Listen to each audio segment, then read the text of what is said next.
Well, welcome to the Interfaith Center for Spiritual Growth here in Ann Arbor, Michigan. For those of you on Zoom or Facebook, thank you. Greetings to everyone.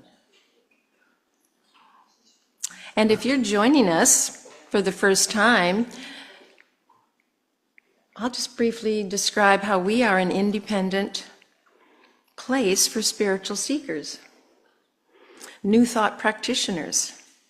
And like myself, people who find us here probably have an open mind, many curiosities, and a desire to expand their understanding of life and of spirit or God.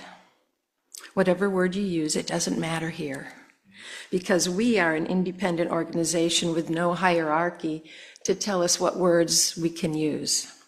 We support your word that you use. It's the one that resonates with you uniquely. And here we actually use the word Indra for the God of all things. We have Indra's net back there, and it's a Hindu tradition.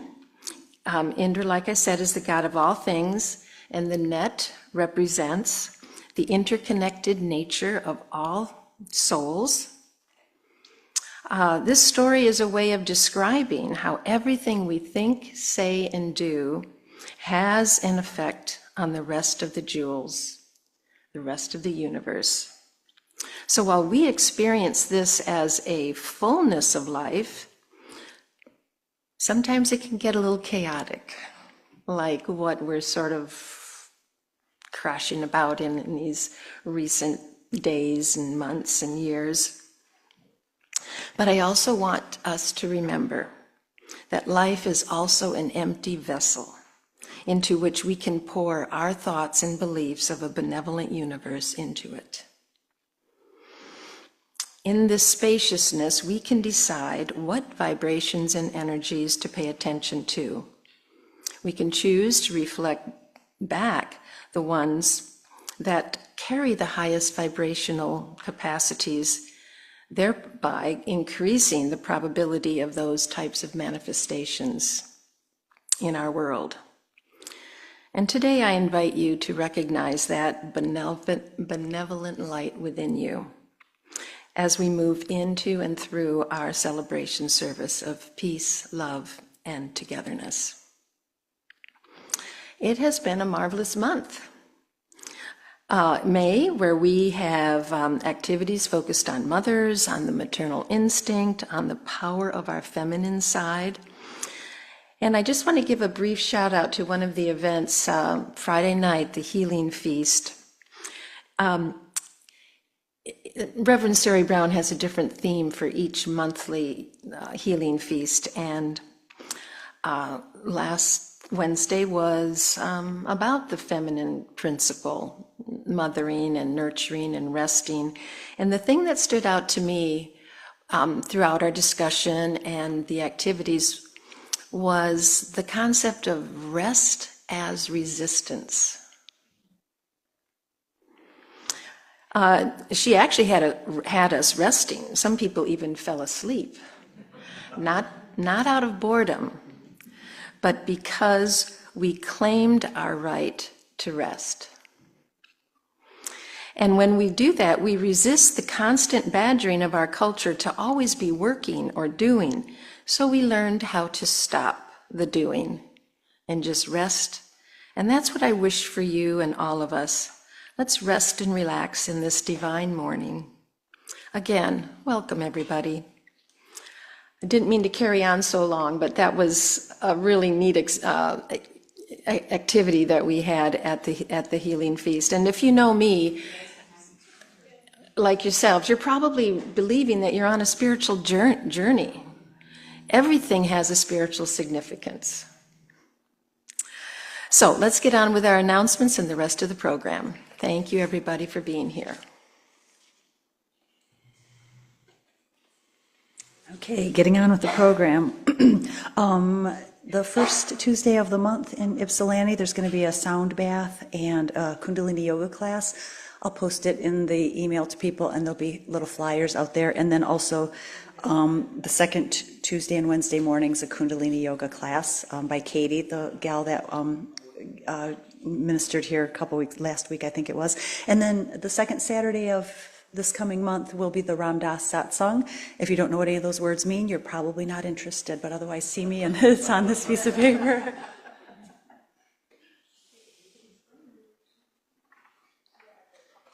Good morning. I have, once again, I'm here to ask you to consider stepping up to serve as either a reader or meditator. Coming up just around the corner is June, and on the 8th, we have a spot open for both reader and meditator. The 15th, which of course is going to be our Father's Day service, again, we have open spots for both. And this will also be an open mic service. Instead of having a scheduled speaker with a talk, we all get to share our thoughts. Let's see, come the 22nd, there is a space open for a meditator. And on the 29th, reader and meditator. So there's lots of opportunities for you to share with us.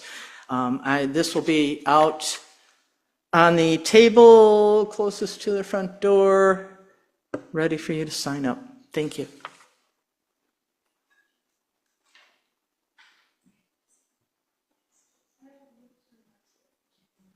Good morning, everyone. I want to just point out who our board members are today. I want you to all stand. Lance Clark, Peggy Luban, Marion Oriel, Don, he's always standing up back there. I think 1, 2, 3, 4, and Don Swartz is not present in the room right now, and Crystal Bowers, but these are our 6 board members. We had a little retreat yesterday, and we want to thank them. Thank them for their service, and it's going to be a great year. Thank you, guys. Thank you. And then I want to remind us about an event coming up on Saturday, May 31st. It's a fundraiser for Dancing Star Productions, which is Christina Morales Hemingway, who's a local Ann Arborite, who's fabulous at making films with a message through humor and drama. And there's Dawn Swartz walking in. We just said, thank you, board members. Anyway, so Saturday night, there's going to be a sing-along for Peaceful Revolution for the latest movie she's working on, Universal Chord. It's a feature film about a 17-year-old girl who switches bodies with her grandma's 17-year-old body in 1969. And tickets are $10. And there's a whole list of presenters, singers that sing along, 60s and 70s. We all remember those years, yes. Anyway, tickets are $10 online on her website. So let's fill the room for that and support good movie making. And then shout out for the meditation retreat coming up January 6th and 7th. These flyers, one of those J words, June 6th and 7th. Brett right there is going to probably say something about it, yeah? Okay. All right. It's going to be great. It's at Triple Crane Meditation Retreat Center, and it's always just good to have an excuse to go there, right? All right, I'm done.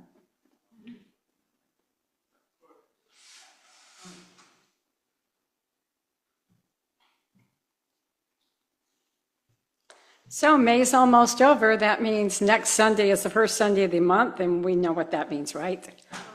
Lots of food. So make your favorite dish, we hope, and bring it to our potluck next Sunday, which we'll have right after the service.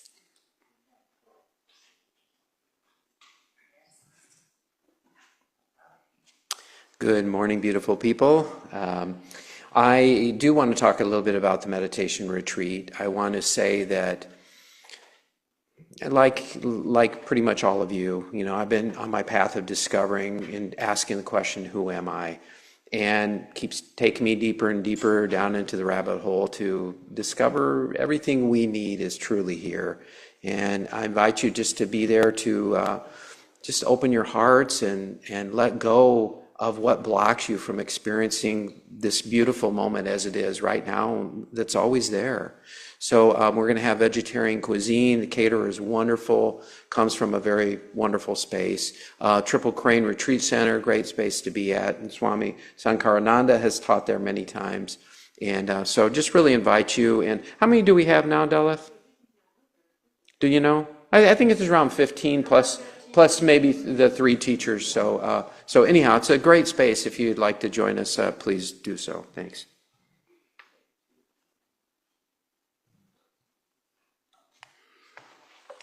Okay, thank you for all of that. Let's go to our invocation. And if you are comfortable just sitting upright, close your eyes if that works. And let's rest into that truth of who we are.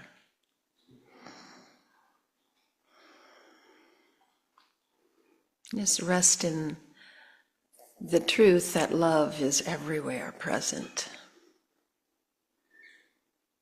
In you, throughout you, touching you, expanding and swirling all around you.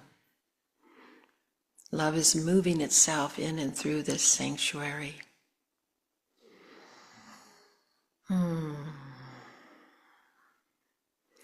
The peace and the rest that we get from knowing, really knowing and declaring this truth brings the deepest rest.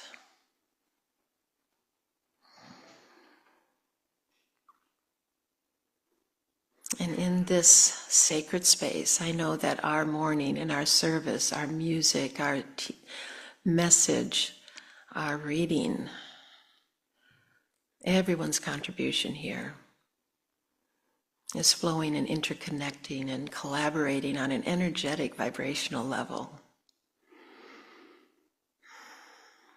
And I'm so thankful to be here with you, among you. And I appreciate your presence here. We could not do this without you. And with deep gratitude, I simply say, and so it is.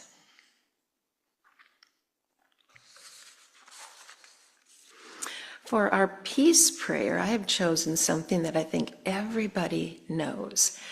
We used to sing this at the end of our religious science/science of mind services, and it's actually the Unity Peace Song. So I will try to refrain from singing it, but I will read a line and please repeat after me. Let there be peace on earth, and let it begin with me.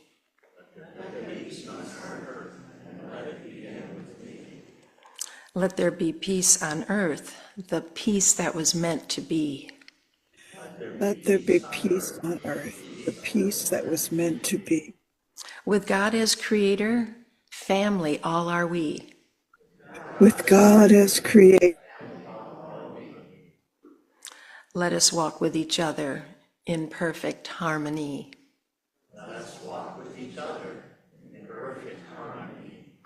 Let peace begin with me. Let this be the moment now.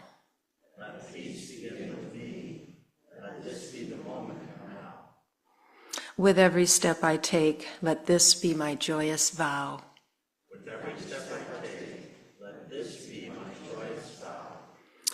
To take each moment and live each moment.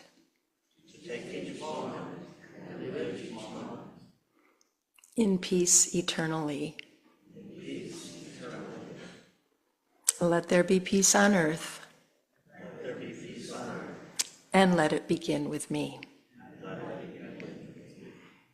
Thank you. Namaste. I'm just choking up here. It is so wonderful to be here with all you guys, open-hearted souls. It's just very moving.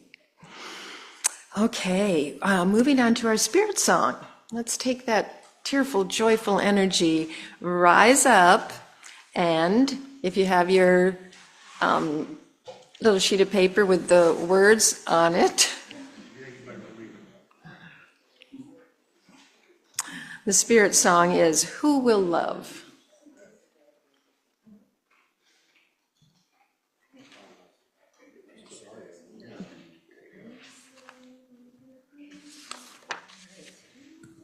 All right, good morning. So this is by Las Slomovitz. I think some of you know it, and it's a beautiful song. I'll do a little bit of the melody. It's quite repetitive, but it's a beautiful song. It goes like this.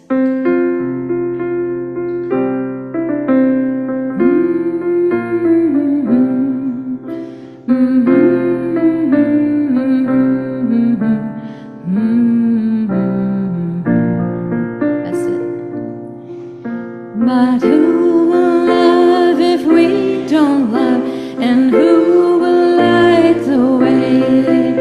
And who will love if we don't love? And who will carry on? The sun will blaze, the moon will fade, the stars will shine at night, and all that burns and all that turns will fill the sky with light.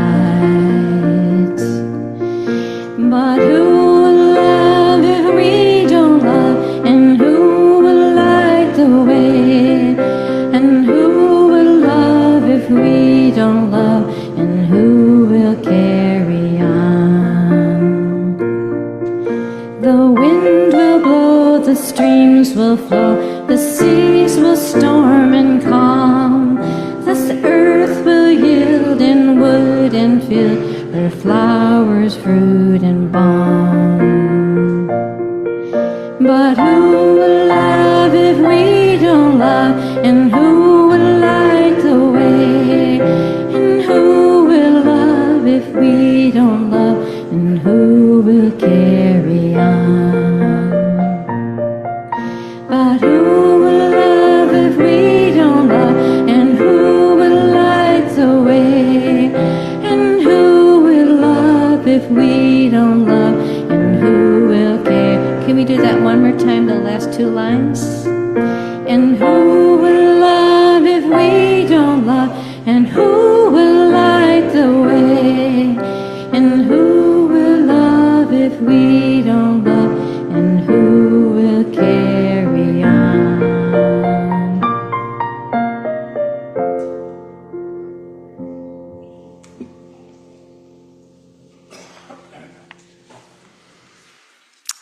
Beautiful. I think you can tell this is going to be a really deep journey into peace and love today. Well, now we get to share that peace and love with our namaste time.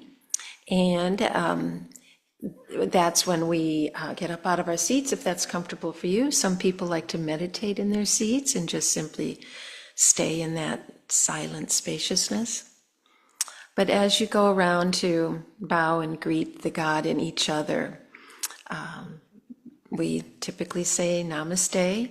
I might say aloha, the light in me on my face reflects back to you the light from you in your face. And if you would like to greet the people on Zoom, you can go over to Della's laptop or come up here and just greet the camera across the room. So let's begin. And this is only about 4 minutes long, maybe 5. We have a very big crowd, so enjoy the gift of love.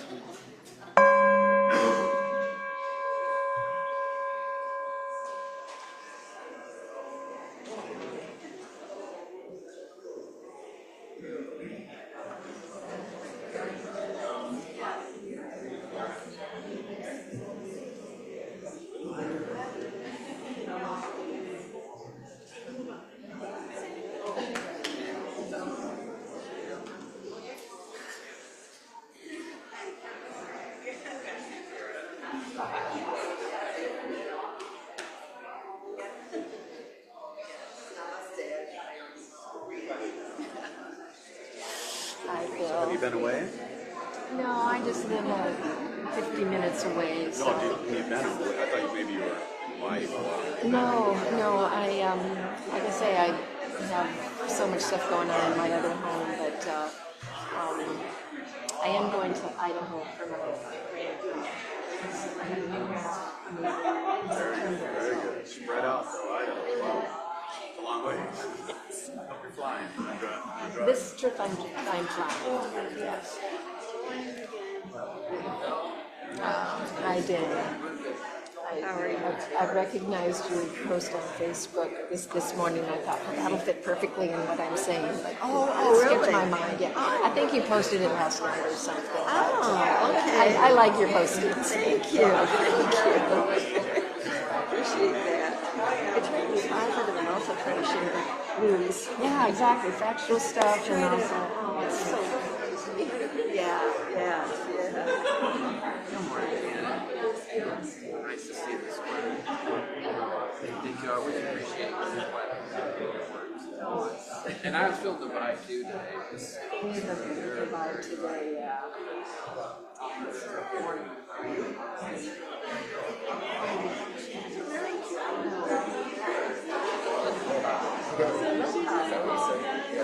Namaste. I didn't know that definition of it.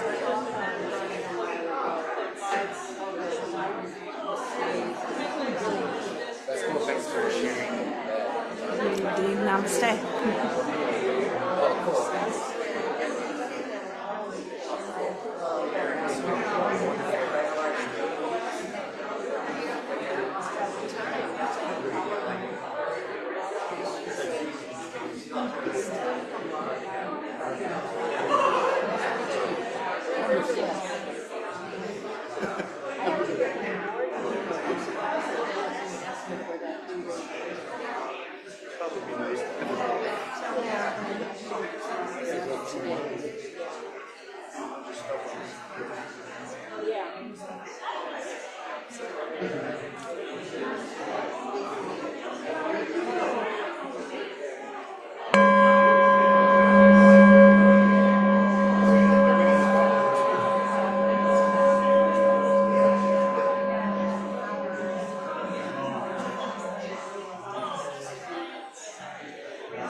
Love, love, love.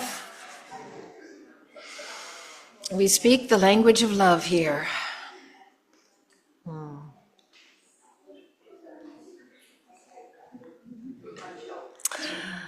Thank you, everybody. And we're moving to our reading provided by Dick Durham this morning.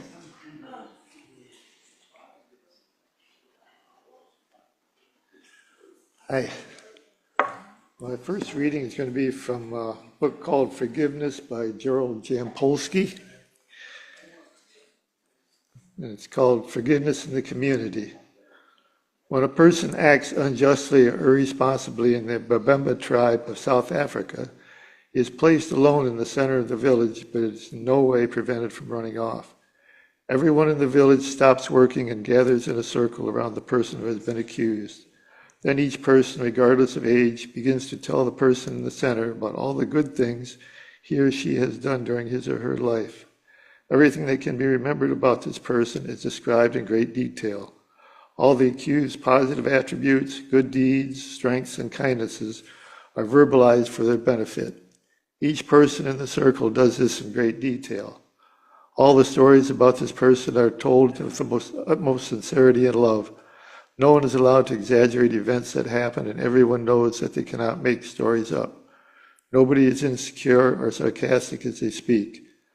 This ceremony continues until everyone in the village has had his or her say about how they value this person as a respected member of their community. This process can go on for several days. In the end, the tribe breaks the circle and a joyous celebration occurs as the person is welcomed back into the tribe. Through the eyes of love, which this ceremony so beautifully describes, we find only reunion and forgiveness. Each person in the circle, as well as the person who is standing in the center, is reminded that forgiveness gives us the opportunity to let go of the past and the fearful future. The person in the center is no longer labeled as a bad person or excluded from the community. Instead, they're reminded of the love that is within them and are joined with those around them. And the second is conversations with God. And to suspend your imagination, this is God speaking. You have forgotten what it was like to be loved without condition. You do not remember the experience, the love of God, and so you try to imagine what God's love must be like based on what you see of love in the world.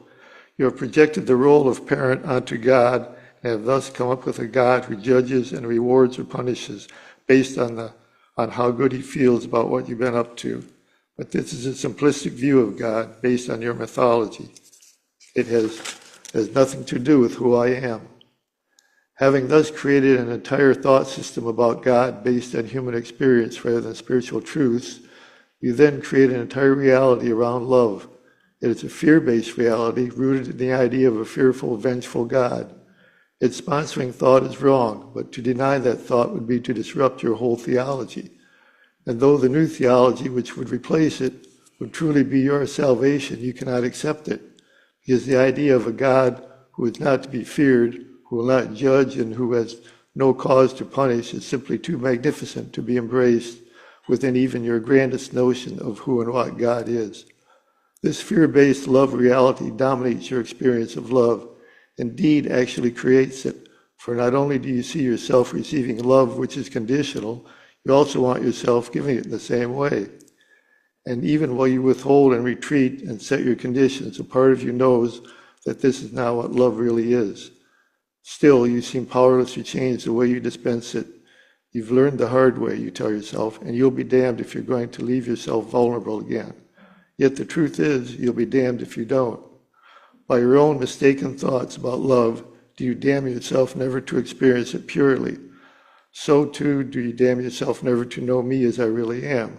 Until you do, for you shall not be able to deny me forever, and in the moment you will come for our reconciliation. Every action taken by human beings is based in love or fear, not simply those dealing with relationships.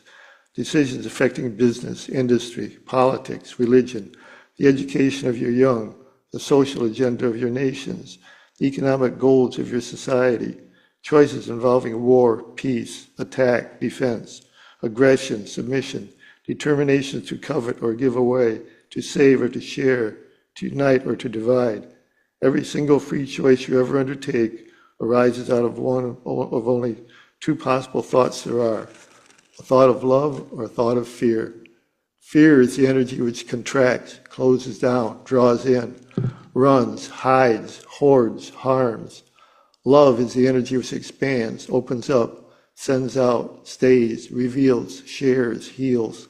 Fear wraps our bodies in clothing. Love allows us to stand naked. Fear clings to and clutches all that we have. Love gives all that we have away. Fear holds close. Love holds dear. Fear grasps. Love lets go. Fear rankles. Love soothes. Fear attacks. Love amends. Every human thought, word, or deed is based on one emotion or the other. You have no choice about this because there is nothing else from which to choose, but you have a free choice about which of these to select.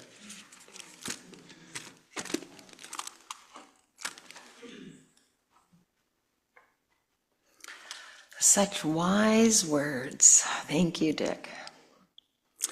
It is now time for a meditation chant, and the words again are on your sheet.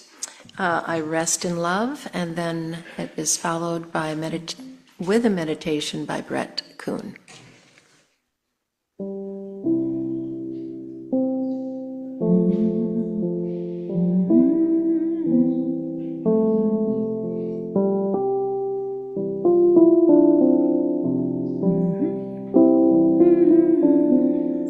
I rest in love. I rest in love. I sink into stillness. I sink into stillness. I rest in love. I love. I sink into stillness. I sink into stillness. I rest in love. I rest in love. I sink into stillness. I sink into stillness. I rest in love. I rest in love. I sink into stillness. I sink into stillness. I rest in love. I rest in love. I sink into stillness. I sink into stillness. I rest in love. I rest in love. I sink into stillness. I sink into stillness. I rest in love. I rest in love. I sink into stillness. I rest in love. I rest in love. I sink into stillness. I sink into stillness. I sink into stillness.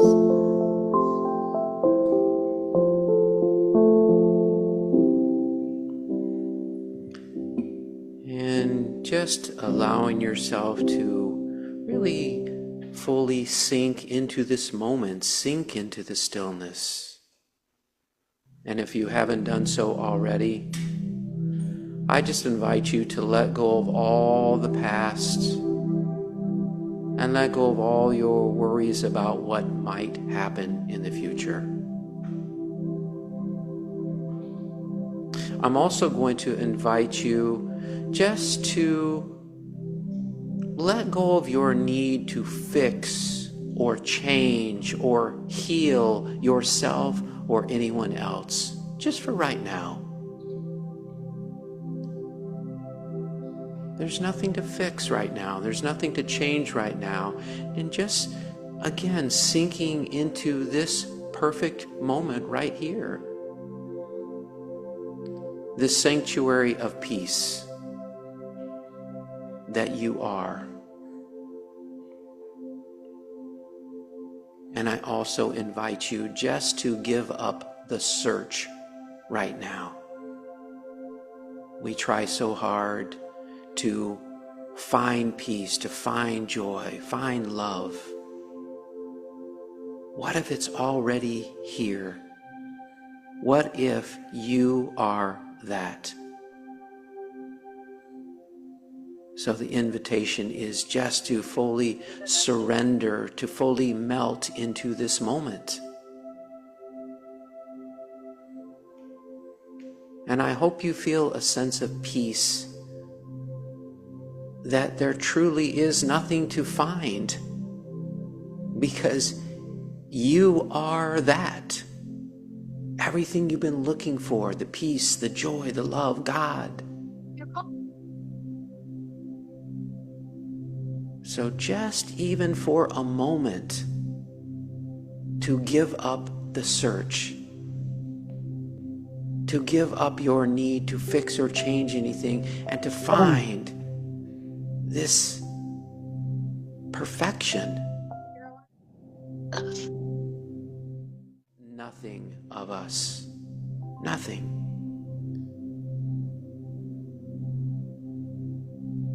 And if you would, just bringing your awareness to your breath.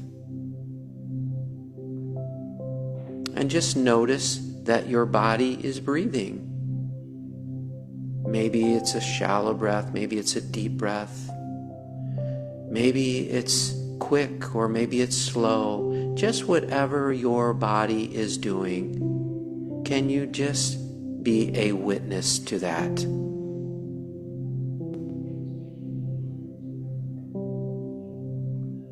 And you might have a thought or two that comes in, or many.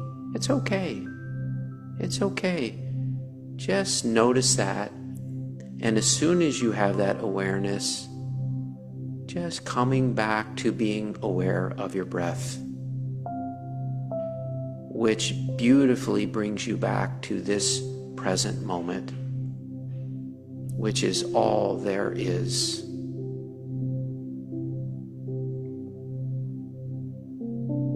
How liberating it is to let go of all the doingness, to let go of all the efforts, and just to know that sitting and being in this space is enough.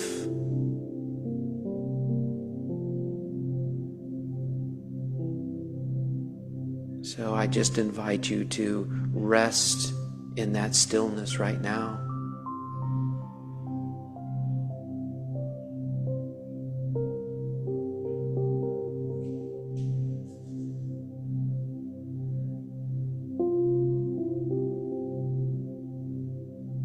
Namaste, my friends.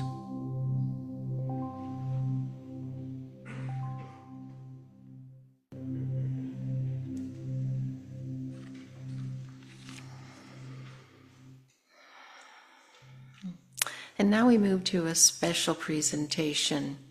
We have our very own Marilyn Alf doing poems, and with the accompaniment of Alora.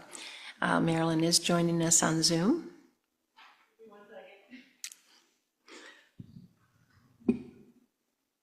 She has two of her pieces. I'm assuming these are handwritten. Are these her works? She was deciding, so I'm not sure. Okay. I think one maybe, but maybe we can Maybe ask. she'll tell us where they have come from. But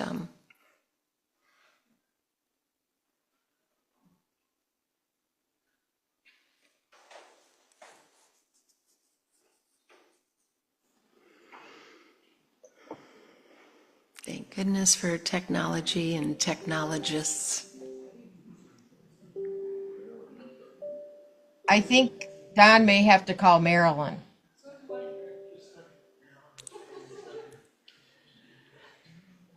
A little unusual, but we'll give her a try.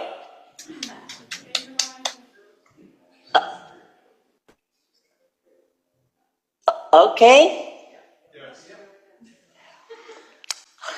All right, I will begin. Where does reality stop and the dream begin? Not that knowing would deter me.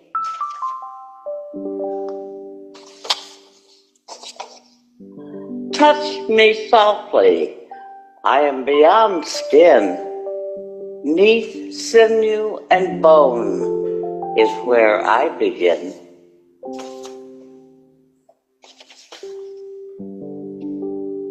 Hush, hush, forget remembered wounds and old hurts.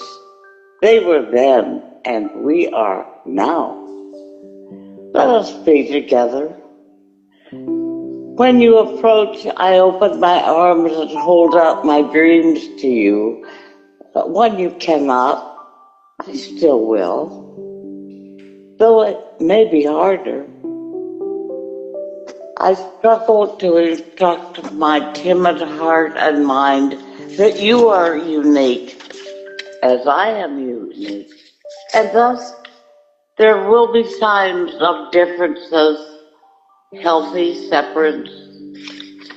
And when, through need of yours or mine or circumstance, we must be separate, know then, believe this pledge.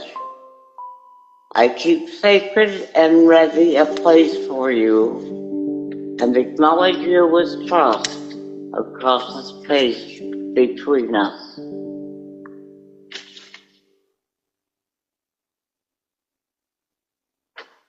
I will answer your no saying with yes living, your torturous entreaties with no compromise save that of love, which is often yes living, yes being, turned to strength.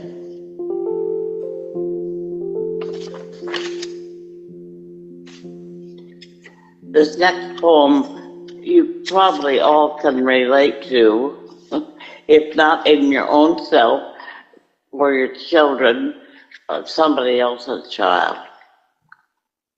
It's called Adolescence. Though you think you know me well, as your attractive, high-achieving child, and my allegiance sworn quite properly to you, I am my own, a stranger and an alien to your house. I appear to you naive, absurd, but you will see I've learned to substitute deception for transparency. No more will you be able to approach my thoughts and fret them with derisive probe. I carefully keep hidden from your scorn my latest eager dream, and thus do I ward off your shafts of mocking flippancy. Too late you'll discover I've become a stranger, deferential but aloof, guarding insecurity behind this shielded defiance that I bear.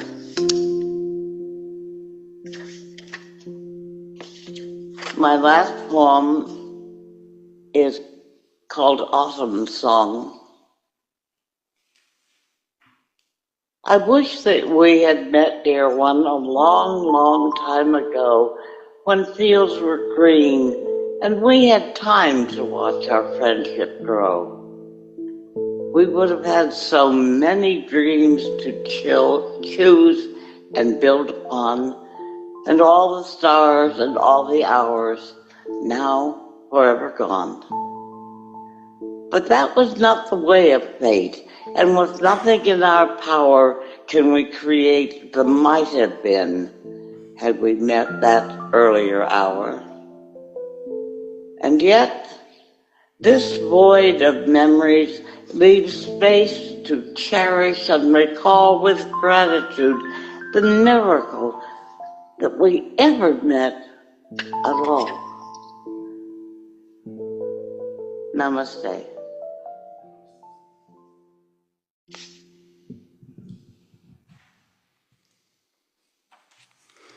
Thank you, Marilyn, and thank you, Alora. It is now my pleasure to welcome Swami Sankarananda. He's been here a few times, so let's not delay.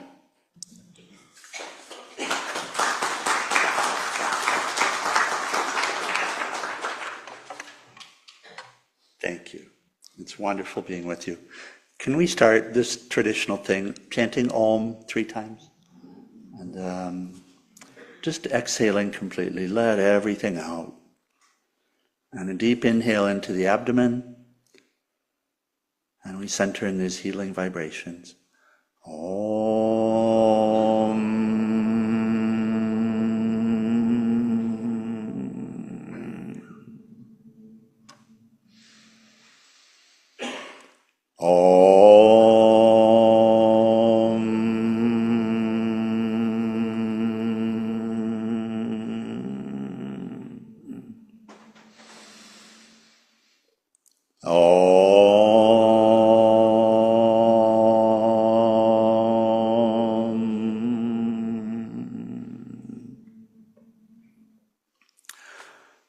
Good morning.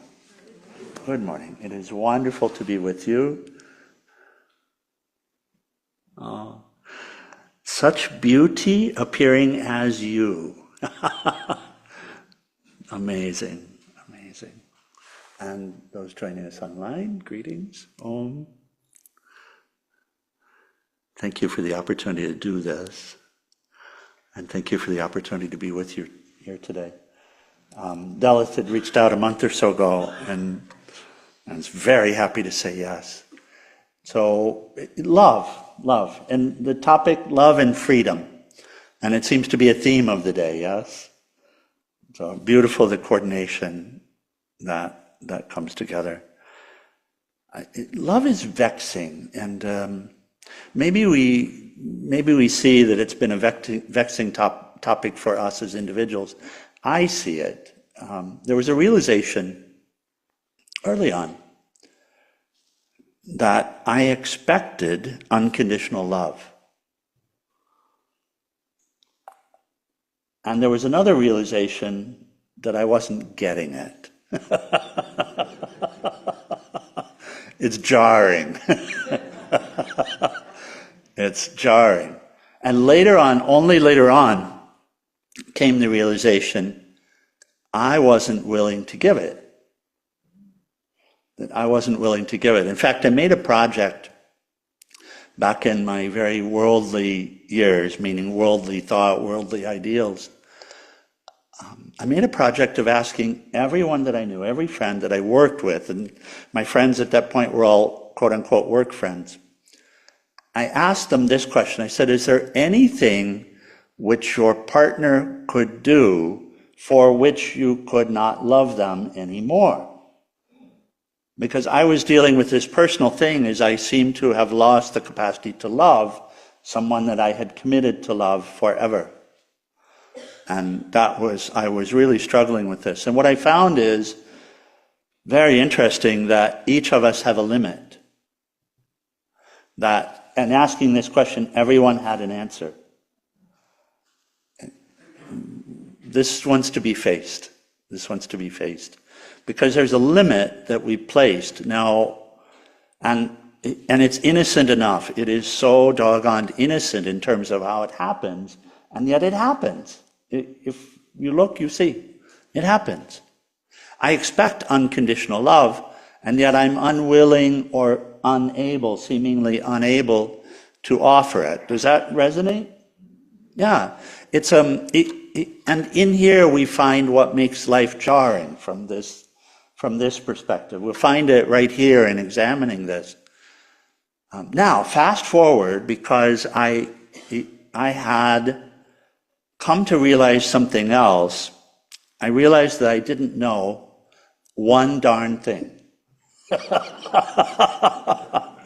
I did not know anything. Now, I could say the topic could be love or peace or anything which we seek, joy. I could say anything, and there's some realization, well, this is what I want. I always thought it was a car or a new friend or more money or a different place to live or a different job or something like that. But after living life and being what people call successful, I discovered that's not actually what I'm seeking. And there had been a memory, and the memory came like this. It was like this little child within, and the words were, all I ever wanted was to be happy. And somehow that was a key that unlocked the door, because it gave me a new way. Having realized I don't know anything, what does that mean about how to be happy? Even if I look at my role models, which one of them was happy? And so I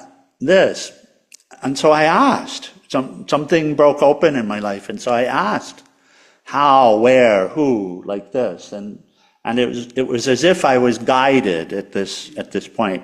And I ended up in India, of all amazing places, with very saintly soul, an embodiment of love, fierce love, in fact. And I had been practicing for some time, coming from the place of not knowing and asking questions and listening to what resonated and working with it.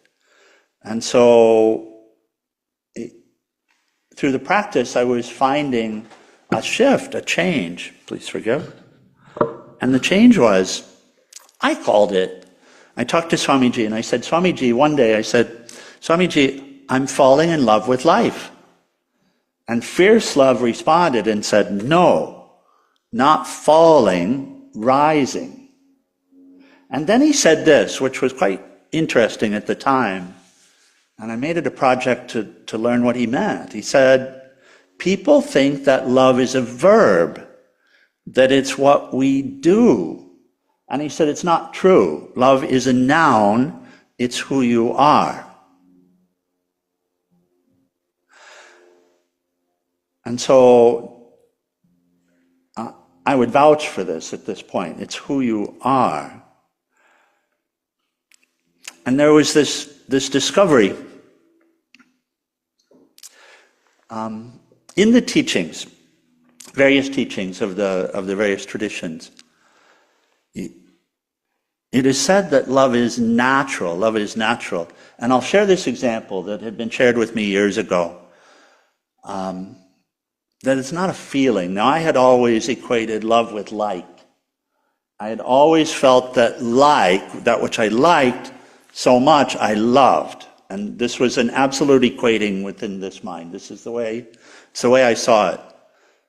And so what I found was my world is being rocked here, and love is natural. This example was given, and you can each participate mentally in this example. Let's say that you wake up in the morning, a little groggy, and you start moving towards the bathroom, and you hit your toe on the bed. Has anyone ever had this happen? And so you start the morning with a scream of pain. And then what? And then what? Do you see what happens? Do you care for the toe? Do you come to the aid of the toe? Yeah? Yeah, it's all about the toe then, is that correct? It's all about the toe. Is there romance or something like that? It's all about the toe at that point. And yeah. Now, is there any objection to the toe's behavior? The toe is bad and it doesn't deserve your aid? It's not worthy of love? Look, it's blue now. I can't love blue things. Yeah? This description is actually given. It's a particular Bhagavad Gita translation where I came across this, and wow. Just an illustration of this, of what's being said. Love is natural. Love is your own nature. Love is your own real nature. It's who you are. Love is your own real nature. We love each of us naturally. And what's being shared is it's not a feeling. It's a state of being. But even deeper, it's who and what I am. I love naturally. Meaning, within whatever limits I have established as me, then love will flow absolutely, without constraints, without limits. If I take myself to be this body, then love will flow without constraint to any aspect of this body. Any portion of this cooperative society, whether it's the fingers or the toes or the spleen or the eyeballs or any of them, will qualify for my love without exception. Does that make sense? It's very practical. Yeah? And so what was being shared is that this love is actually unconditional. And I think we see it as it relates. We talk often in society about self-love. And here we'd say maybe we misunderstand self. Because self-love, limited as self, can never be satisfying. But actually I am not the limited, I am not the illusion, I'm not the idea of myself. You and I are one. In the real sense. In the real sense. In the absolute sense. In the real sense. And what's happening is that love is my nature, if we allow for it. Love is my nature, and yet I'm limiting it. How am I limiting it? Innocently enough, with my mind. Because I'm drawing lines. And we deal with this ultimate reality, this statement of reality, and we keep coming face to face with it. And everyone will say, we're one, you and I are one, namaste, like this. But then the practical aspect of it is the seeing of this, or the allowing of it. The allowing of it to be the truth, because my mind tells me it's not true. Yeah? And in fact, each of us are living in our mind. We could say, to what extent are we individuals? Well, we're individuals with our perspectives. We could certainly say the color of the skin, the shape of the skin, the age of the body, all of these things. But what is really the root of our individuality? It's our different perspectives, our different ways of seeing. Our different ways of seeing. We could say the conditioning, like this. And in actual fact, if we investigate it, what we see, what we learn, is what I'm meaning to say, is that what I see, whether it's through sight or sound or hearing or taste or touch, what I see is actually only how I see. If I can twist it a little bit, maybe it'll make more sense, but I'm only seeing ever how I see. I loved cars. Now that's stupidity. I don't mean just this idea that I love cars, but I mean even the statement, because I can't love a car. What is this about loving a car? I love a car and then I won't love anything else. But what I see is that I had established a preference system which existed in my mind. Yes? And so I was open to cars, and my experience was I would see cars all the time. And they would be objects of lust for me.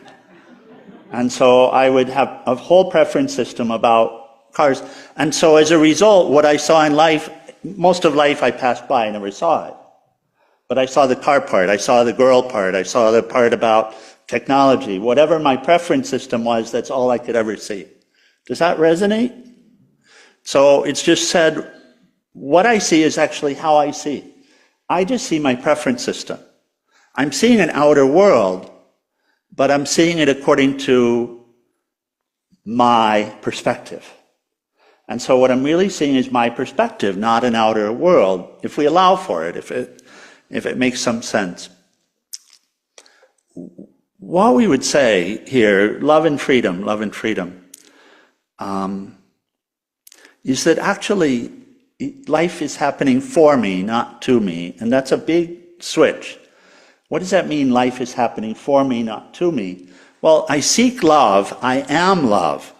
If I reveal the love within me, and if I offer it, if I radiate it, if I include all within it, then of course there will be no lack of love. In a way, it's a philosophical point, but it's a real point. In other words, I am limiting the love. I am the one limiting the love, innocently enough, because I established this preference system. Where's the preference system? In my mind. Now, life happens for me, for what purpose? To free me of my preference system. That's freedom. To free me from the limited notion of self, the limited idea of self. And it's very deep and very pervasive, but the sense starting with the I am sense, the sense of me, which is in waking state and a little bit less in dream state, predominant. But everyone has a moment we call a moment of happiness, or a meditative moment, where we all experience life without a sense of self, without the sense of separation, without the sense of lack, yeah? Without longing. Is it correct? Now, interestingly enough, we would say that moment that we would typically call a moment of happiness, and no lack of love in that moment. Do we relate? Do you see it? No lack of love in that moment. No longing for love in that moment, yeah? Which would clearly mean you are love. Because if you're not, you would continue to long for it, interestingly. So, we say in this moment, Thich Nhat Hanh makes an observation. He says, I used to think, this was when he was first entering spiritual path, I used to think being a Buddha was far away from me. Far away, in the future and for others. And then I realized that each of us are Buddhas sometimes. And I just want to give you a lens, which is that moment is perfection. It is who you are. It is what you are. And it is a moment of freedom. And love will free us. This meaning, my capacity to eliminate the barriers that I've established, the preference system that I've established, and to eliminate its suzerainty in my life, to eliminate my worship of my preference system, allows me to radiate love because it's who I am, everywhere, in the same kind of love as for the toe. And everyone here has had experience of this. In the beginning of a relationship, where no objections have been observed yet. But as soon as that objection comes, yeah? So in closing this, and then I just want to read this. This is from, attributed, the couple of paragraphs are attributed to Glenda Green, and the words shared are attributed to Yeshua, to Jesus. And this is reference the final beatitude, which is said to be the greatest beatitude of this great teaching called Sermon on the Mount. And Yeshua says this, "Blessed are they who are persecuted for righteousness' sake, for theirs is the kingdom of heaven." This is the beatitude. Now, here's what Yeshua says about this. He says, in the English language, persecution implies an intentional harassment or punishment. In Aramaic, it typically meant suffering. Our Creator never afflicts or badgers his children, although his greatest longing is to be known by them in the fullness of existence. So we would call this God realization or self-realization. It's the same. So the Creator's longing is for us to realize the nature of existence and to be free. This is what's being shared. And then, it is through challenge and the survival of suffering that a person grows beyond her protective bubble to experience the love of God in a greater way. In any relationship, the one who establishes conditions is the dominant party. Therefore, as long as a person refuses to accept in good faith God's power to change or expand the conditions of life, there cannot be a truly sacred relationship. There's a second meaning to this beatitude, which relates to the vanquishing of illusion, freedom. To attain this additional blessing, you must realize that for righteousness' sake means for love's sake. Whenever you stand firmly in the midst of a hardship, holding and expressing the love that you are, you will witness illusions falling away. And I feel like as these words are said, there are some realizations that come. Life will become less ominous. Yeah? Through being the love that you are empowered to transcend your suffering. So this is the message. It is our capacity to love because it is who we are. If we allow for the fact that we ourselves are standing in the way of love, and that what we are called to is to allow these experiences that life is giving us to be for us, for our benefit, opportunities to radiate what we are as we are, then love frees us from suffering. Hariom Tat Sat.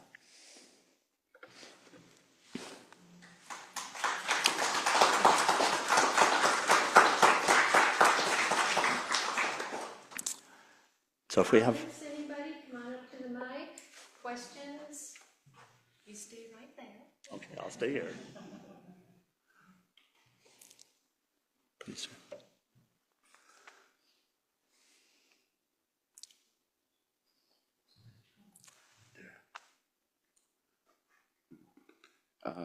Thank you for your talk. It made me think of what Jesus said, another part of the blessed are the merciful, for they shall have mercy. And this is speaking of a truth, because everything that we experience is our own perception of things.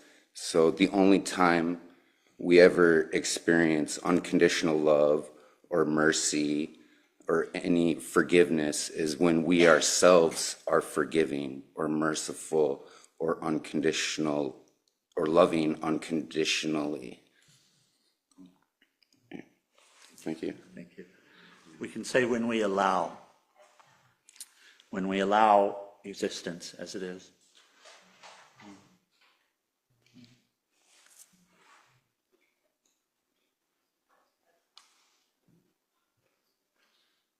I think many people cringe when I get up here. I do this way too often.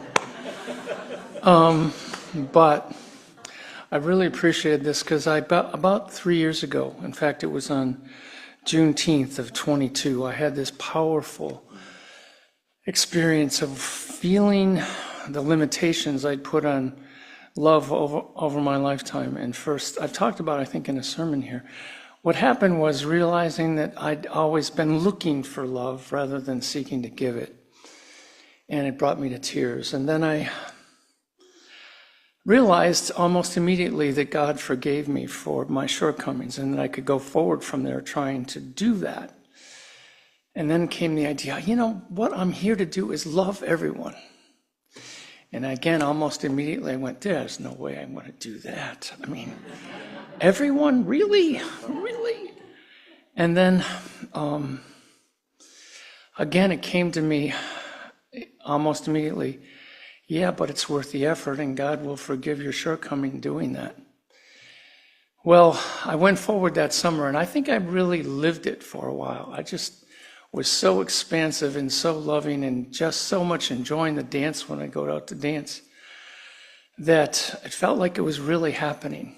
And then I sort of lost it. I've come to realize that when I fell in love with a particular person, it began to narrow that world. And the expansion of loving everyone got narrower and narrower. I just didn't have time for them. I'm in love with her. Anyway, I'm kind of recovering from that experience. And I'm realizing I want to get back there, but I think what I learned from listening to you is it's a process of freeing yourself to love unconditionally. And that the idea that I'm going to suddenly do it all was just too overwhelming, but I can take steps in that direction. I can find the limitations. I can find what's holding me back and free myself to love unconditionally. Maybe not you, but I could love him unconditionally. Anyway, thank you for the message. In fact, we would say that life will give us the opportunity. That we don't have to find the opportunity, it will show up. I just want to share, about a decade ago, I was in a therapy session with a very prominent and knowledgeable psychotherapist in New Hampshire, and he was connected with the University of New Hampshire, and he was very informative in terms of the type of loved one I was dealing with, and she's my daughter, one of my daughters, and I learned a lot from him, and he helped me in many ways, but there came a day when I knew it was our last session because I didn't really know how to be unconditional love, but I knew it existed. And I knew, my father was real close, so I was fortunate to have that as a base, my mother too. And he looked at me, and for a minute, he's sitting across a coffee table from me, and I swear I saw red in this man's eyes because I had just said, he was telling me to stop the toxicity by basically getting rid of my daughter, in whatever better words he said as a psychotherapist. And I looked at him and I said, well, that's not an option. And I said, I am striving for unconditional love. And that's when he looked at me with his red beady eyes and said, there is, in this deeper voice than he usually uses, there is no such thing as unconditional love. And there was this moment, you know what I was feeling. This guy's the devil. And I said, oh, there is.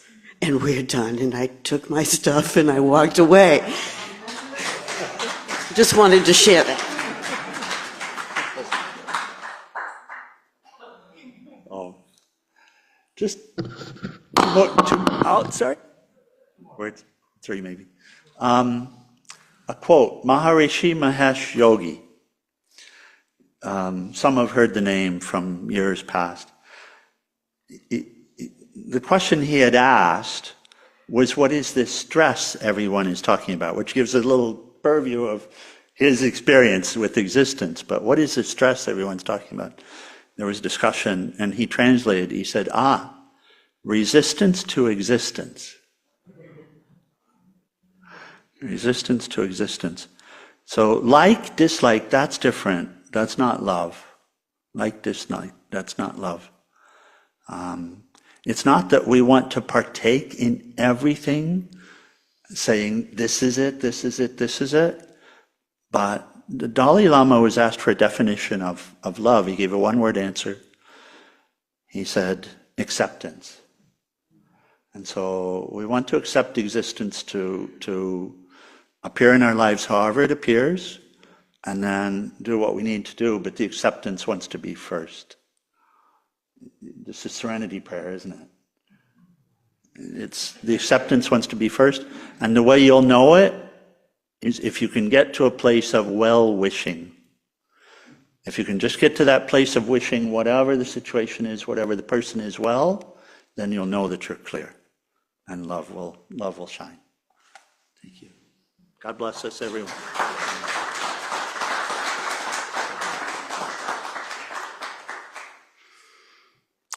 In that presence of unconditional and unlimited goodness and prosperity, let's move to our offering.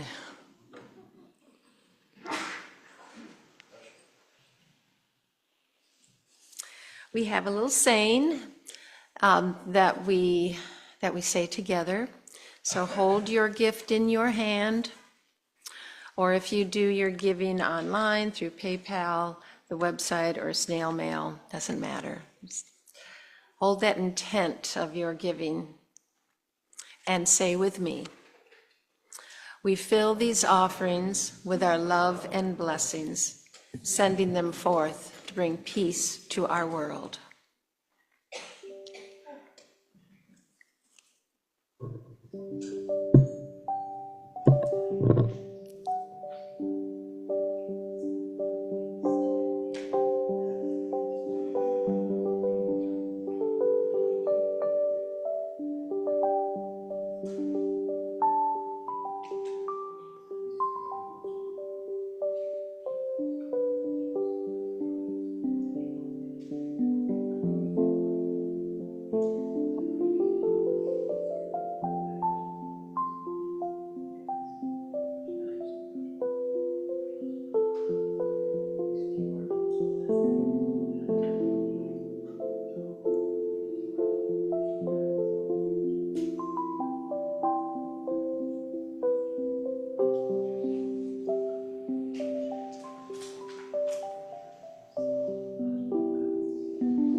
As I hold these gifts, given with love and generosity and the intention that they move forward from our place to the place to bring healing and more peace and whatever the world needs. It flows from you, through you, into our hands and out into the world. Thank you.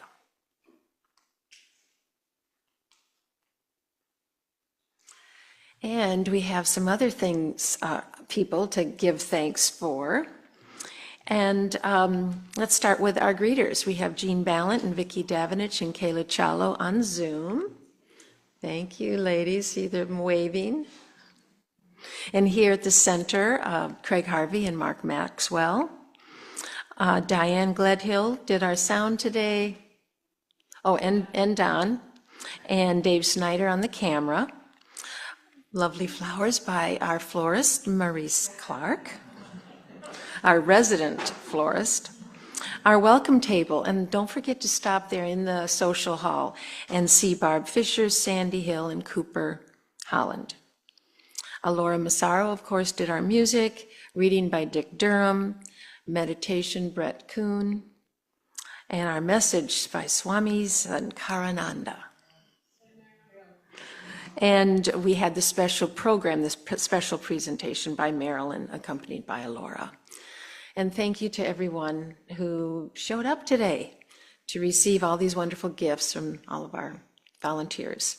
So would you all please make a circle so we can do our benediction? And we have the words to the benediction on both walls up there.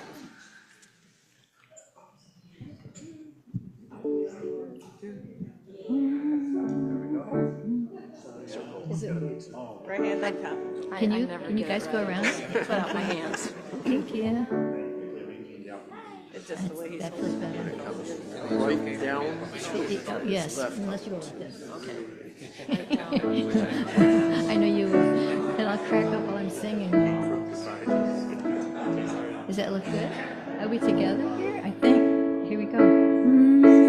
Let there be peace on earth, and let it begin with me. Let there be peace on earth, and let it begin with me. May God's Spirit rest upon you. May God's peace abide with you. May the light of God fill your heart and soul, now and forevermore. May God's Spirit rest upon you. May God's peace abide with you. May the light of God fill your heart and soul, now and forevermore. Our circle of love is ended but not broken. In peace we have met, in peace we now depart. Namaste. Yay, God. Yay, God.